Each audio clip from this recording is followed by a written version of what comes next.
TC, I just finished watching Ephraim's Rescue, and a lot of people were saying that it's similar in some ways to 17 Miracles, but I think that's by design. Could you tell me a little bit about what was your inspiration for this film? It's really not a sequel, but it does intersect. When we were doing 17 Miracles, Ephraim Hanks was in that movie. We shot 2 scenes with him, and then I didn't feel good about it for some reason, and I ended up not even shooting the last scene with him, and we just kind of scrapped it. And I went back and started researching him later and realized he's his own story. He was such an amazing man. I didn't want to relegate him to just a couple of scenes. So it does intersect with the Martin Company, handcart thing and so forth, but really it's different themes. It's a same feel, but a different movie. One of the things that I've noticed, other than the story, which has so much heart, is the beautiful locations. Where did you shoot all these different spaces? Like you had the parts with the tall ships. Obviously can't be shot in Utah. We don't have an ocean that has tall ships that we can have those types of naval fleets here. Where did you shoot this film? Well, there was only one scene we left Utah for, and that was for the ships, because, you know, the Great Salt Lake, I went out there and I found I couldn't find any big ships. So everything else, though, is right here in Utah, and there we do have great locations. We were up near Hennifer, and in that area you see the openness and the big peaks and so forth, and we did quite a bit of it on the Jordan River. Almost it's Burnt Murray.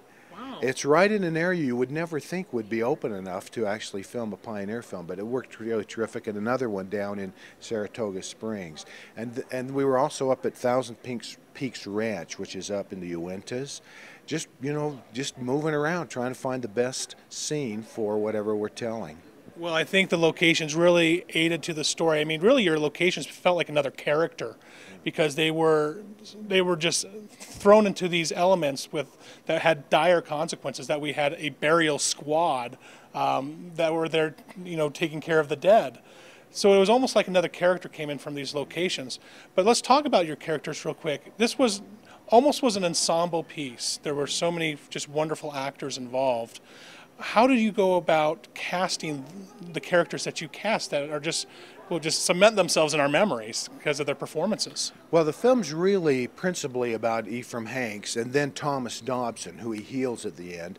Then there are several other in the ensemble cast that hopefully they kind of support and kind of give the same theme that Ephraim does. Alice Dobson does, and Elizabeth Bradshaw.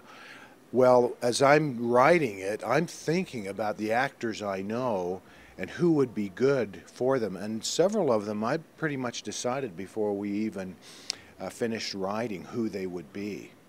Excellent. Now let's go ahead and take a look at a scene from Ephraim's Rescue. You and God have rescued us. For this you'll be known for generations. What's your name, sister? Alice Dobson, Preston, Lancashire, England. My son is not faring well, and this is surely a grand prize. Now, TC, how can people find out more information about Ephraim's Rescue, and when is it coming out?